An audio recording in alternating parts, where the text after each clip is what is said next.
Satu jam ke hadapan. Baik, terima kasih. Bismillah, Alhamdulillah, salatu wassalamu ala Rasulillah, amma ba'd. Qala Allah Ta'ala fi kitabihil karim, a'udzu billahi minasyaitonir rajim. Bismillahirrahmanirrahim.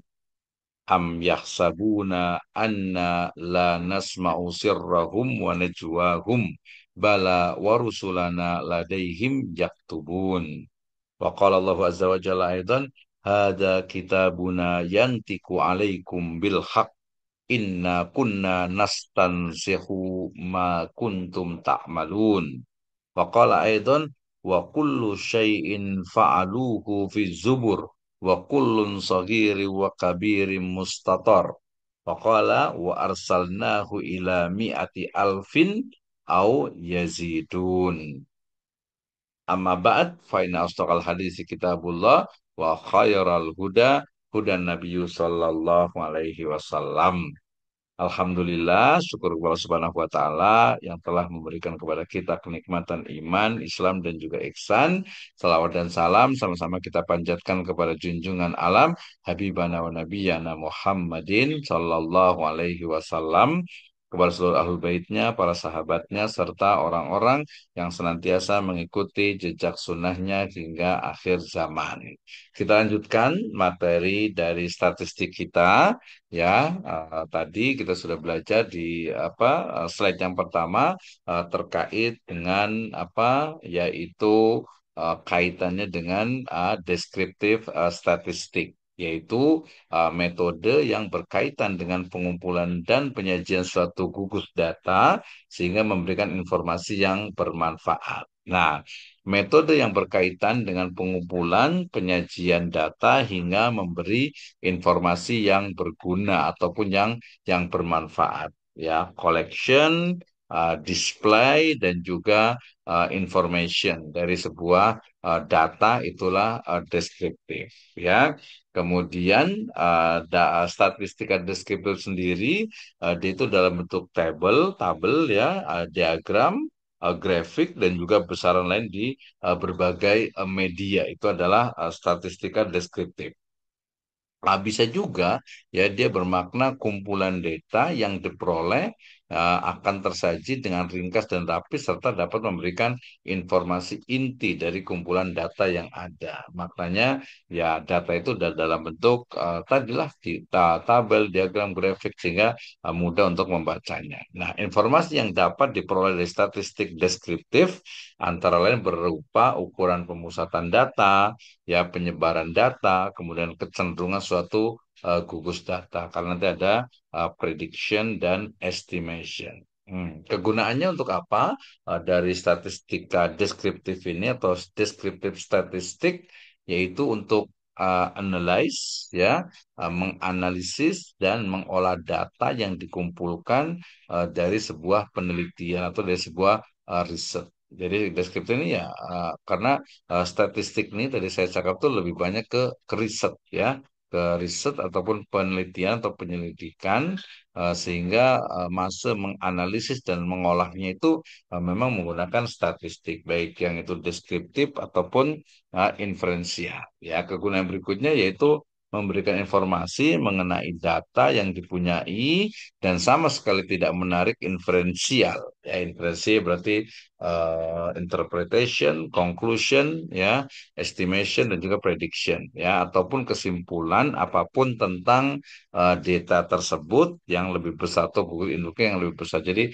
data yang apa adanya itu adalah deskriptif. Nah, metodenya tadi kita ada cakap ada mean, ada median, ada modius. Kemudian berdasarkan data tunggalnya itu atau data berkelompok itu ada kuartil, ada desil, ya, sampai ke persentil tadi itu. Nah, penyebaran data pada data tunggal itu nanti ada kuartil, ada simpangan, simpangan rata-rata, rata-rata ada apa namanya itu deviasi, ya, deviation, ya. Itu namanya nanti kita baca tentang deviasinya. Kemudian yang keempat adalah ukuran penyebaran data pada data berkelompok ya.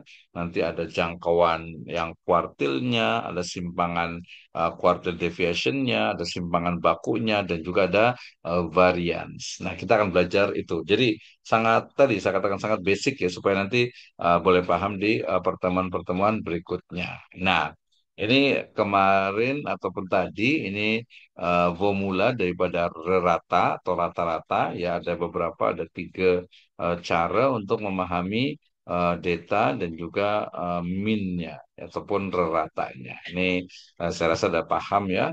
Ternyata untuk digunakan bila kita mau software pun sangat mudah. Nah, ini juga sama, misalnya saya bagi marka subjek daripada statistik, ya kan ya.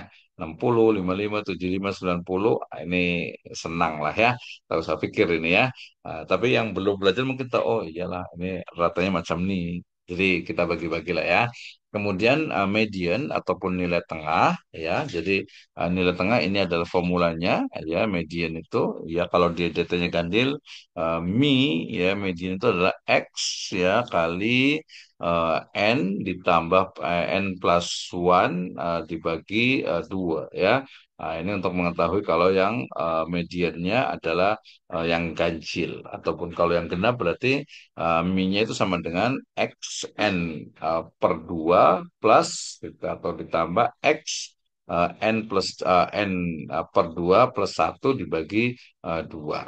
Nah, ini N yang kecil ini adalah population atau jumlah daripada data. Ini pun sama untuk mengetahui median juga. Ini formulanya. Tapi ini saya rasa dengan software ini dengan apa tak perlu pikir yang penting paham oh formulanya ini macam inilah tak jauh berbeza ya. Ini contoh median yang tadi yang mungkin awal-awal belum ya. Jadi misalnya kita nak tahu Pacal tadi kalau ada usia, sekarang ada data tinggi badan ya. Tinggi badan pelajar di KIM ini ada 170, 184, 167, 175, 170, 180, 165. So kita boleh urutkan dari yang besar ya range dari yang terkecil 165, yang paling tinggi adalah 184. Nah, formulanya, rumusnya bila kita cari median, median itu kan dari X dikali N plus 1 dibagi 2.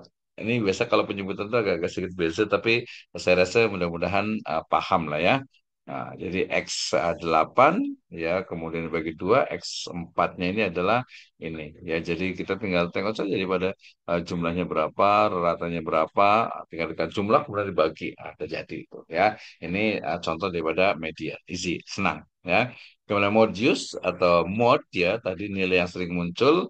Ini juga tadi kita sudah belajar tentang frekuensi kemunculan yang paling banyak atau paling sering muncul dibanding dengan nilai-nilai yang lainnya. Ini formulanya mods-nya itu ya T B plus D1 kemudian slide atau dibagi D1 plus D2 kemudian kali K atau K ya.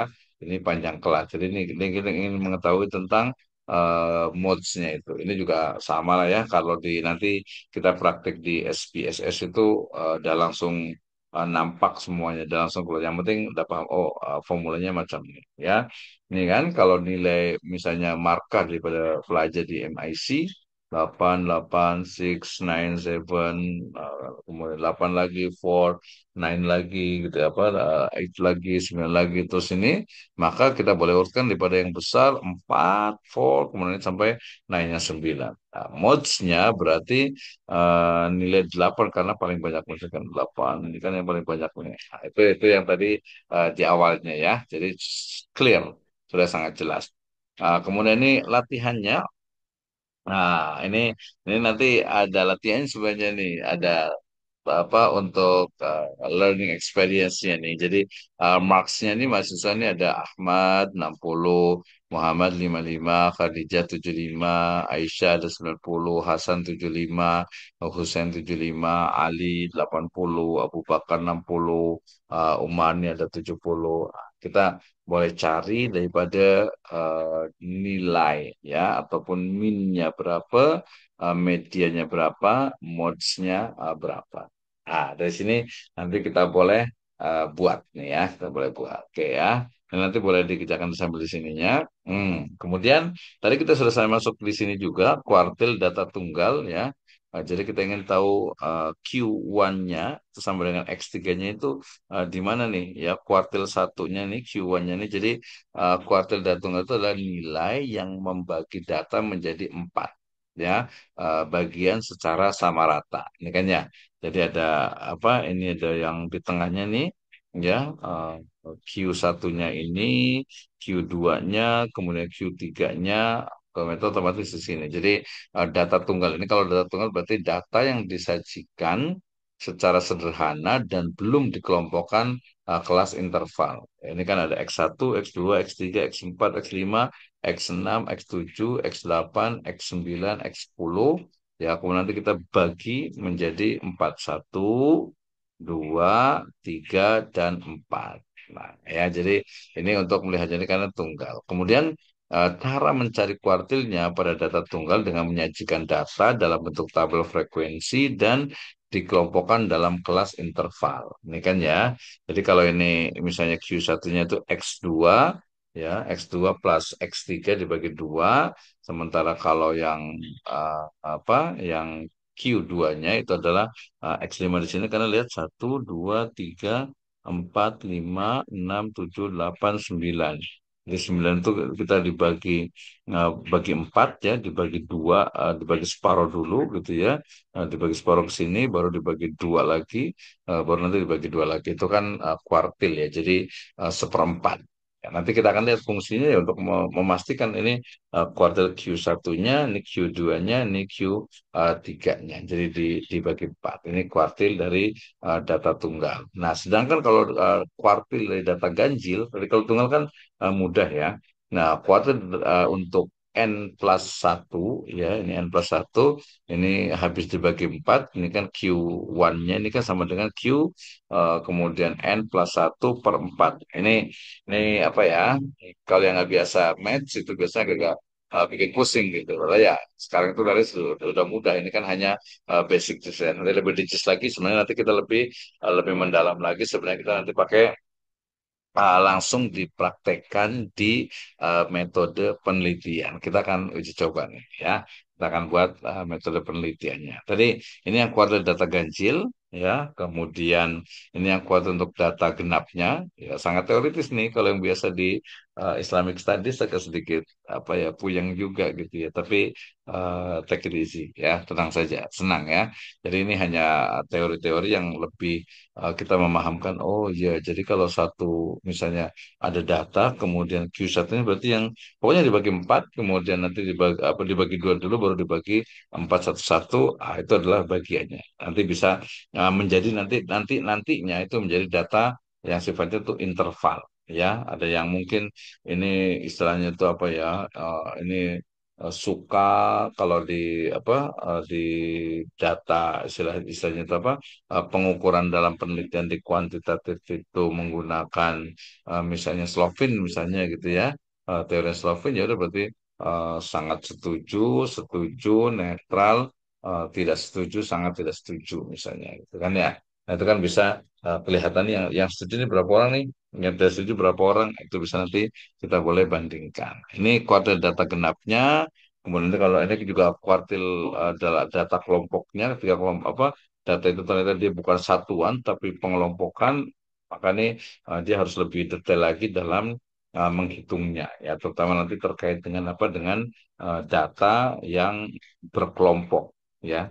Ya kan data berkelompok misalnya, oh ini kalau di pelajar tuh misalnya, oh ini kalau apa satu satu kelompok nih yang tadi dari sisi usia atau mungkin dari sisi tinggi tubuhnya ya, tinggi badannya, itu dia sifatnya yang kelompok ya.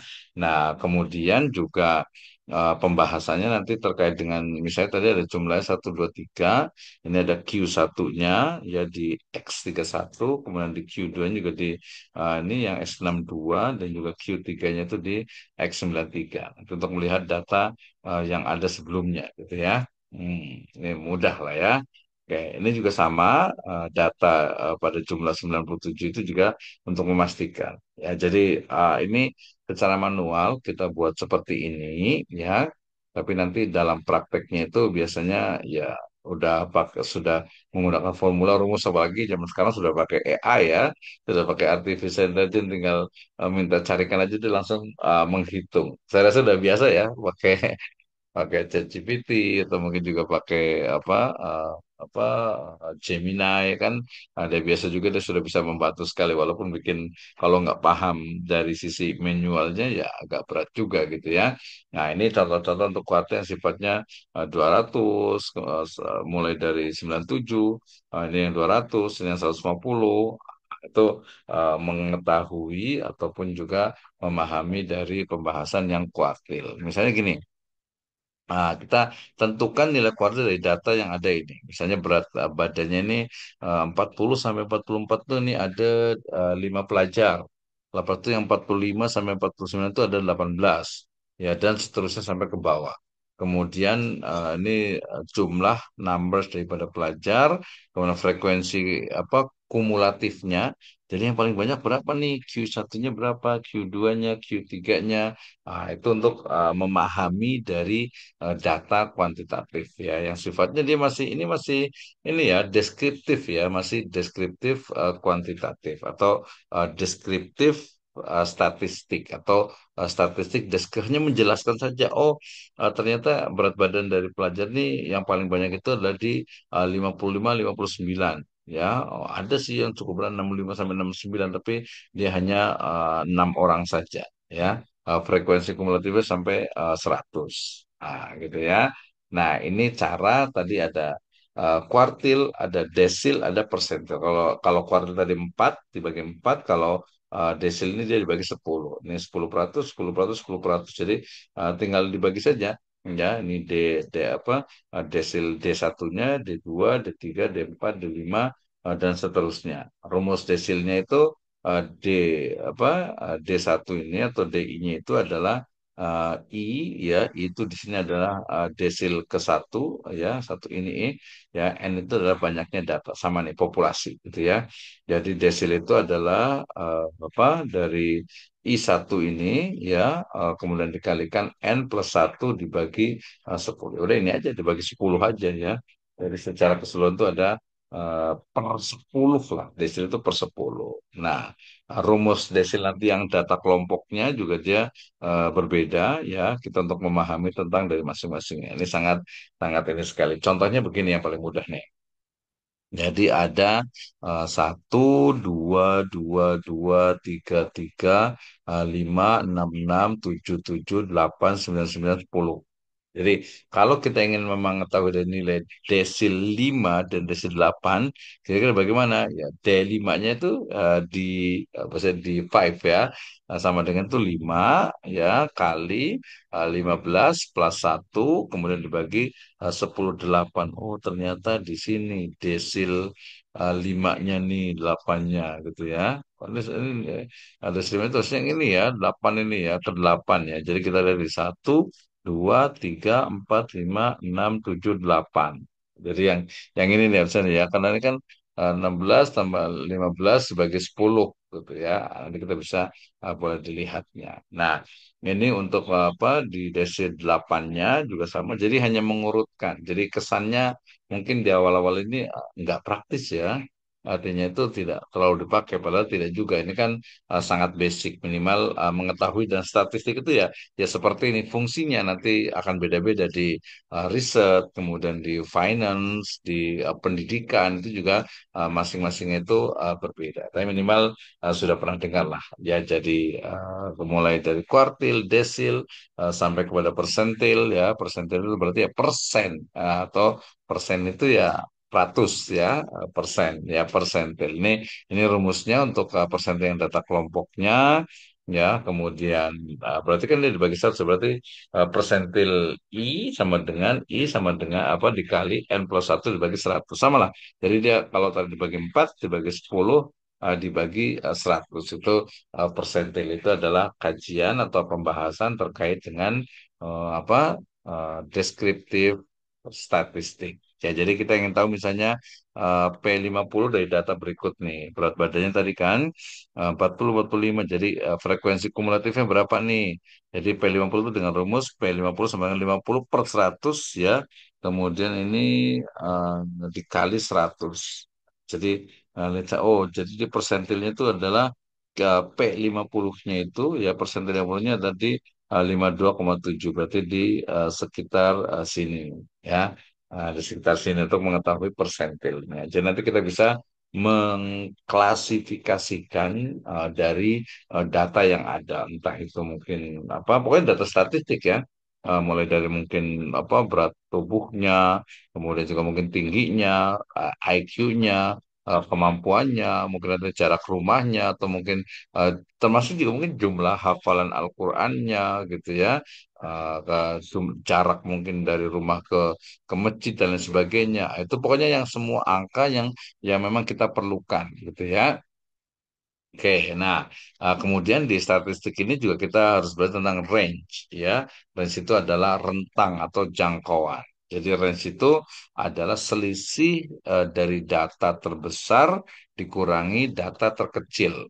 Jadi data terbesarnya berapa, terkecilnya itu berapa. Nanti jangkauan antara kuartil ya itu dinamakan dengan rentang antar kuartil atau hamparan. Jadi tadi kan ada kuartil itu 1 Q1 sampai Q3 gitu ya. Jadi rentang dari Q1 ke Q2 itu adalah nama itu jangkauan. Jadi jangkauannya selisih antara kuartil atas Q3-nya dengan kuartil bawah atau Q1-nya. Ya. Jadi apa jangkauan atau range ini ya X max ya dikurangi dengan X minimum ya. Jadi X maksimumnya dikurangi dengan X minimum. Nah, ini tadi sama ya. Jadi ini untuk range-nya. Nah, sedangkan untuk jangkauan antar kuartil, ya tadi antar apa kuartilnya, jadi jangkauan antar kuartil itu dinamakan dengan rentang antar kuartil atau hamparan. Ya, jadi antara Q3 sampai di bawahnya Q1 itu. Nah, nanti ada deviasi. Simpangan kuartil juga sama. Jadi kita untuk memahami sebenarnya kaitannya itu simpangan kuartil ini ya atau rentang semi antar kuartil itu setengah dari hamparan. Jadi sudah dibagi 4, kemudian antar Q1 sampai Q2-nya itu seperti apa, kemudian dibagi lagi. Itu mungkin yang buat orang kalau ketika belajar statistik itu sangat sangat teoritis gitu ya. Ini di awal aja lah ya. Nanti kalau sudah kita lebih banyak ke statistik yang inferensial tenang aja ya.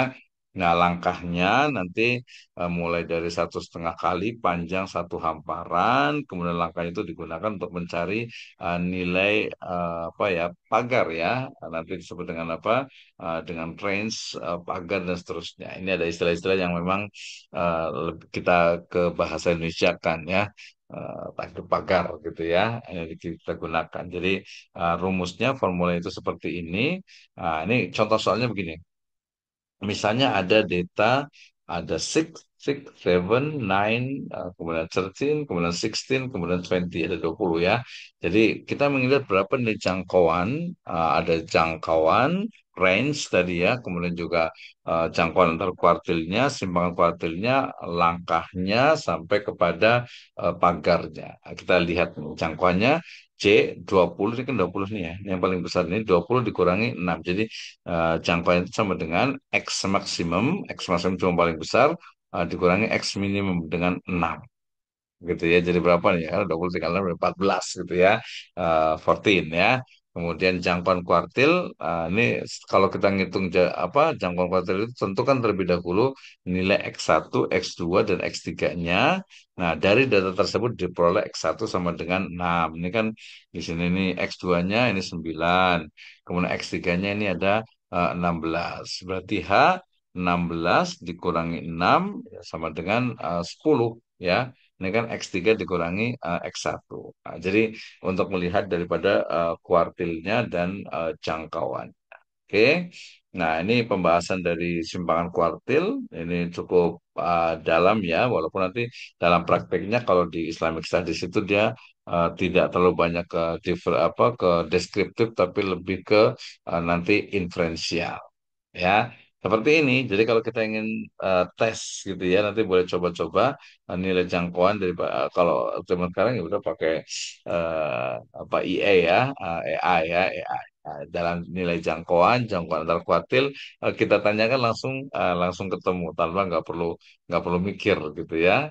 Ini jadi kita ingin tahu nih nilai jangkauannya. Jadi berat siswanya itu berat badan itu 40 sampai 44 dan 5, 45 sampai 49 itu ada 18, 50 sampai 54 itu ada 42, 55 sampai 59 itu ada 20, 60 sampai 64 ada 9, 65 sampai 69 itu ada 6. Nah, cara menentukannya gimana? Ada jangkauan antar kuartilnya, simpangan kuartil, kemudian langkah dan pakaian. Kayaknya besok saya ini kan untuk yang Englishnya ya, supaya nanti lebih boleh senang dipahami. Ya, jadi kalau tadi rumus dari jangkauan itu X maksimum dikurangi X min, maka data ini X minimumnya dan berarti ada 40 dan 69 tapi 39,5 dan 69,5. Jadi 69,5 dikurangi 39,5 yang ini nih. Ya. Nah, di sini nih.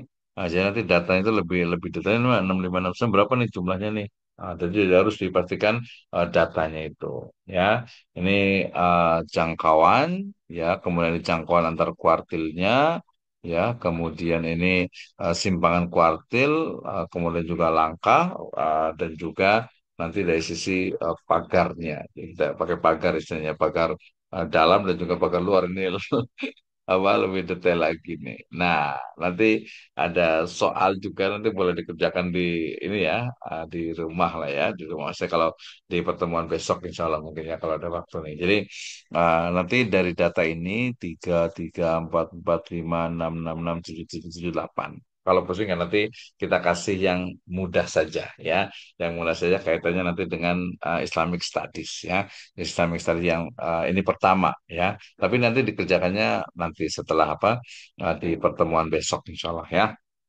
Jadi jangkauan antar kuartil, simpangan kuartil, langkah, pagar dalam dan pagar luar. Ini nanti kita cari juga biar ini ada bahasa Indonesianya. Tadi standar deviation ya atau standar deviasi. Ya, jadi sudah tahu kuartilnya, sudah tahu desilnya, sudah tahu persentilnya, sudah ada jangkauan, kemudian juga ada pagar, kemudian pagar luar, pagar dalam, kemudian juga ada range-nya tadi. Nah, ini ada standar deviation atau standar deviasi. English ya, gampang ya. Karena deviasi itu adalah simpangan baku yang biasanya diajarkan dalam statistik untuk mengukur tingkat kesamaan atau kedekatan dalam suatu kelompok. Ya, jadi biasanya itu untuk melihat ini eh, apa ya sinonim atau mungkin dekat gitu ya dari sisi sifat-sifatnya misalnya itu dari sisi terutama dari sisi angkanya gitu ya dari sisi numbers kan antara nilai 9 9 ya 9 dengan 95 kan dia nggak jauh berbeda gitu kan ya sehingga itu jadi dekat tuh ya. Kemudian standar deviasi adalah nilai statistik yang seringkali dipakai dalam menentukan kedekatan sebaran data yang ada di dalam sampel dan seberapa dekat titik data individu dengan min atau rata-rata nilai dari sampel itu sendiri. Jadi ini langsung nanti mau langsung masuk ke apa penelitian. Jadi misalnya saya mau meneliti tentang pelajar di KIM, ya, kemudian saya mengambil beberapa sampel, saya menggunakan teknik sampling, kemudian saya ingin memastikan bahwa jawaban daripada pelajar ini memang betul valid ya. So dia mesti kita uji ya. Nanti uji dengan apa? Uji validity-nya atau validitasnya. Nah, itu nanti standar deviasi ini dengan mudah kita bisa langsung temukan di Microsoft Excel ya dan juga di SPSS. Utamanya nanti di SPSS ketika kita memasukkan data, otomatis sudah langsung ketika kita pilih standard deviation dia akan langsung keluar. Jadi tidak perlu apa ya mungkin dihafalkan yang penting dipahami. Oke, saya ingin tahu tentang standar deviasi dari peneliti hasil dari kuesioner saya, materi saya. Ya udah, saya tinggal masukkan datanya. Nanti kita akan belajar di pertemuan-pertemuan terakhir ya untuk standar deviasi. Hmm. Fungsinya untuk apa? Jadi standar deviasi ini digunakan oleh para ahli statistik ini atau untuk apa? Untuk mengetahui sampel data yang diambil itu mewakili seluruh populasi tadi representatif. Jadi gini, saya mau mengambil data dari keseluruhan pelajar yang ada di KIM, ya kan? Nah, setelah itu ya dari tadi 200 data secara keseluruhan saya ambil itu 75. Nah, pertanyaannya, questionnya 75 itu dia representatif tidak, mewakili tidak daripada apa seluruh pelajar yang ada di KIM berdasarkan tadi mungkin lokasi, location rumahnya, kemudian semnya, semesternya, kemudian mungkin usianya, kemudian nanti program studinya. Nah, itu standar deviasi itu untuk melihat itu ya. Jadi ini langsung ke prakteknya dia ada manfaatnya nih gitu ya. Ternyata ketika ketika kita mengambil sampel itu tidak sembarangan ya. Kenapa sampel? Karena dalam dalam kuantitatif itu populasi itu biasanya banyak. Ya, kalau populasi sedikit ya pakai kualitatif saja lebih mudah gitu. Kalau tadi 200 orang di interview satu-satu kan susah gitu. 75 orang pun juga susah juga ya repot. Sehingga kemudian ya sudah pakai sampel atau teknik sampling teknik gitu ya. Nah, kemudian tanda deviasi ini juga mencari data yang tepat untuk sebuah populasi itu memang sangat sulit dilakukan. Oleh karena itu, agar mempermudah mencarinya, maka dipilih sampel data yang mewakili dari keseluruhan populasi. Ada gambarnya nggak di sini ya? Oh, belum ke ini ya. Jadi, jadi gini. Tadi kembali lagi ke kalau kita ingin meneliti ya, kemudian di sana populasi itu jumlah objek kita itu banyak, maka mau tidak mau kita harus menggunakan sampel tidak secara keseluruhan. Nah, sampel itu mestinya dia harus representatif. Nah, untuk apa memastikan bahwa sampel itu representatif, maka harus dilihat dari sisi standar deviasinya ya, dari standar deviasinya. Ini rumusnya standar deviasi S itu sama dengan akar kuadrat dari sigma dari jumlah X1, XI, dan dikurangi X cap ya di pangkat 2 kemudian dibagi N. Ya, S-nya itu adalah standar deviasi, XI-nya itu adalah nilai yang pertama, kemudian X cap-nya itu adalah nilai rata-rata data gitu ya, sampai kepada N-nya itu pasti adalah jumlah data atau jumlah populasi secara keseluruhan. Kalau populasi itu N besar, kalau sampel itu adalah N kecil. Jadi jumlah data sampelnya nih yang ada di standar deviasi ini. Ini contohnya simpel. Oh, sekolah rendah ya. Atau mungkin di KIM. Misalnya ada 8 pelajar KIM yang memiliki tinggi badan, ya tingginya itu adalah 150, 167, 175, 157, 165, 153, 177, dan 160. Nah, untuk menghitung rata-rata dari data yang ada, ya, maka berarti X cap ya sama dengan ya sigma ataupun jumlah dari X1 sama dengan ya per atau dibagi N sama dengan 150. Jadi tinggal tambah aja lah ya. 150 tambah 160 tambah 175 sampai tambah 160 dibagi 8. Maka 1304 dibagi 8 sama dengan 163. Nah, sehingga nanti hasil dari apa standar itu adalah dia 163 nilai rata-ratanya ya, kemudian ini penyimpangan setiap data dari rata-ratanya ini juga sama nih ukurannya, itu juga sama nanti kalau di aplikasi juga sangat mudah. Kemudian simpangan setiap nilai data yang tadi itu kita kuadratkan ya, jadi kita bagi dengan rata data yang ada, hasilnya itu nanti disebut dengan apa? Varians ya, varians tuh. Jadi variasinya bukan variasi bukan ya, tapi variasi dari statistik. Nah, standar deviasinya ujungnya tadi itu apa adalah 9,3675. Nah, ini standar deviasinya untuk melihat bagaimana sebenarnya standar deviasi dari populasi atau dari sampel yang kita ambil dari populasi ya. Ini standar deviasi untuk data tadi data istilahnya itu apa non kelompok ya, sementara ini yang data kelompok. Nah, kita misalnya gini, nilai 63 markah daripada 63 sampai 67 itu frekuensinya ada 2, kemudian 68 ke 72 itu ada 3, 73 sampai 7 itu ada 6. Itu nanti dilihat kita tentukan berarti standar deviasi dari tabel ini berapa nih. Itu karena nanti kan kita ambil dari ininya ya jumlahnya. Nah, maka langkahnya pertama, tentukan nilai tengah dari setiap kelompok yang ada tadi ya di mana itu di mediannya ya. Kemudian hitung jumlah nilai kelompok dengan cara nilai dikali frekuensi ya. Ini ditambahkan nih ya. Ini nilainya, ini frekuensinya. Frekuensi itu kan dari berapa kali munculnya sering itu berapa gitu ya. Kemudian ini XI-nya ya. Kemudian ini ada FI dengan atau dikali X ya I-nya. Jadi ini dikali ini. Ini kan 2 kali 65, 3 kali 70. Dan seterusnya hasilnya itu adalah ini. Ya, 1.540. Yang keduanya hitung nilai rata-rata dengan rata-rata dengan jumlah nilai kelompok dibagi dengan total data tersebut. Yang juga sama. Ya, X cap-nya itu ya, ini frekuensinya, kemudian yang X satunya apa tadi itu jumlah ini ya, jumlah daripada keseluruhannya 130 sampai 90 per ya dibagi 20 sama dengan 77. Ya. Kemudian setelah ditemukan tadi ada 154, kemudian ada 77, maka kemudian hitung simpangan setiap kelompok dengan cara mengalihkan frekuensi dengan kuadrat nilai tengah yang dikurangi rata-rata data. Ini untuk mengetahui oh ternyata sudah oke nih sampelnya. Jadi tidak asal tadi ngambil sampel dari populasi yang banyak itu ya. Jadi ini kalau kita ingin melihat standar deviasi ada akar kuadrat dari 46.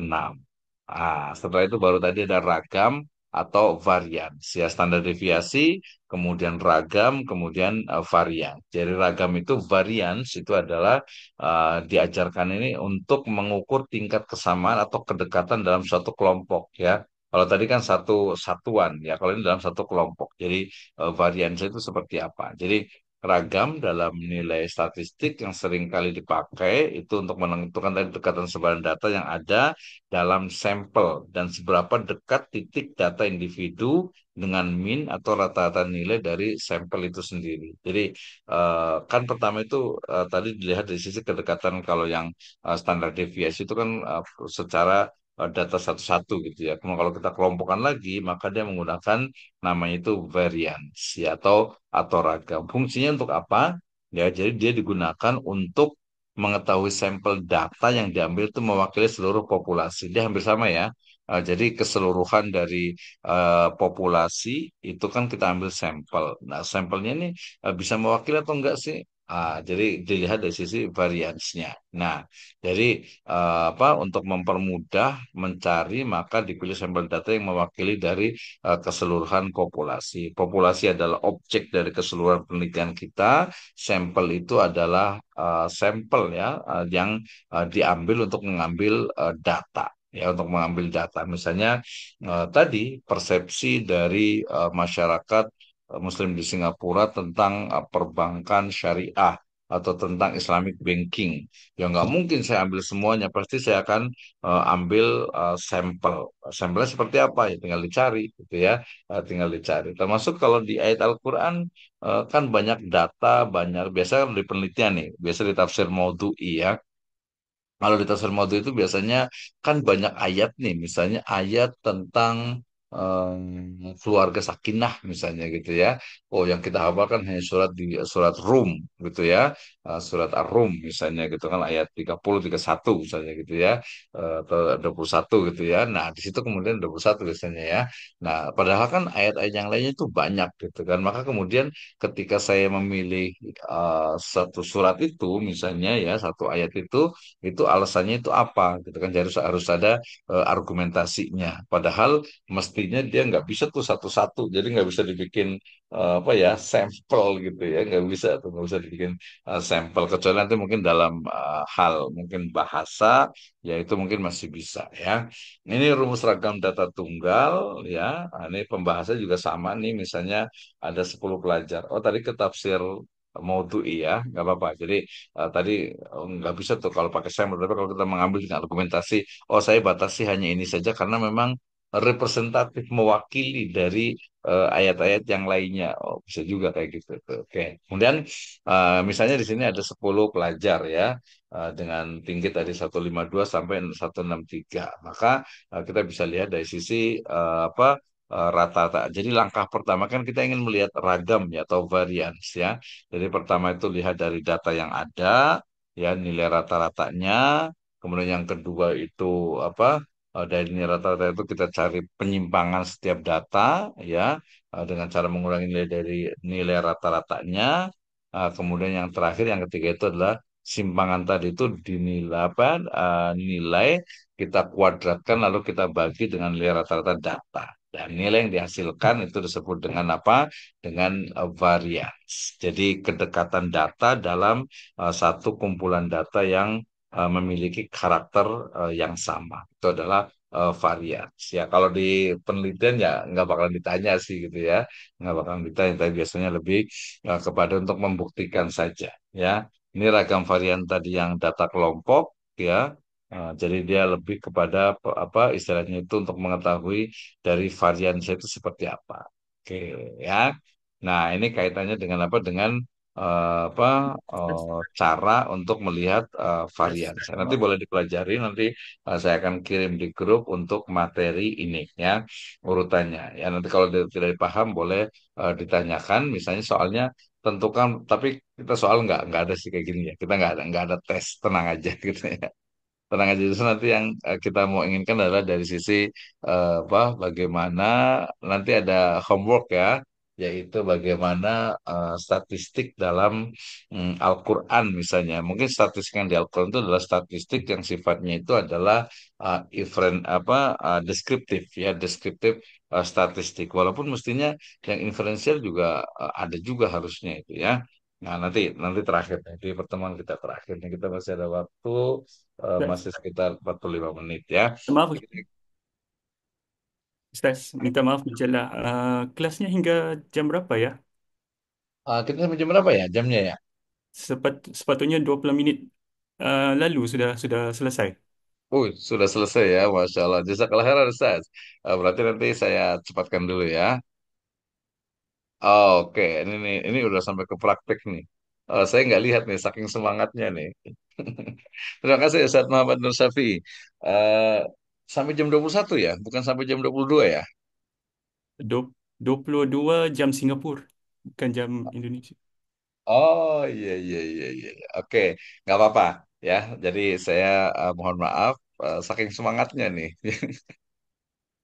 Oke baik.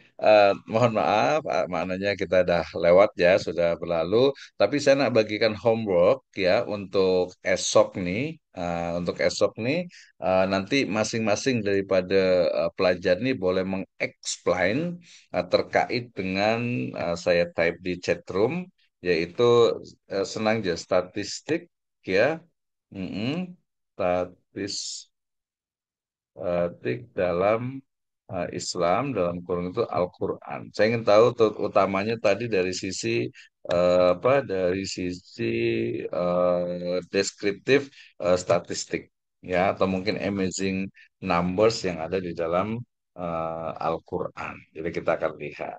Oke, nanti di awal nanti kita akan masing-masing presentasi tentang itu apa reference sumbernya source-nya itu boleh dari mana saja. Ya, boleh dari ya dari internet lah paling banyak lah. Kalau ada buku boleh dari buku ya. Oh iya tadi saya tak tengok ini ya.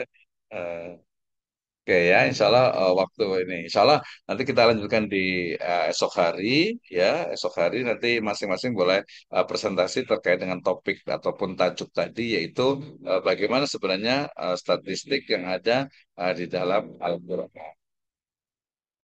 Baik demikian, jazakumullahu khairan ala istimamikum wa insyaallah ta'ala nastamir yani fil usbu atau mungkin ghadan ba'dal yaum ya.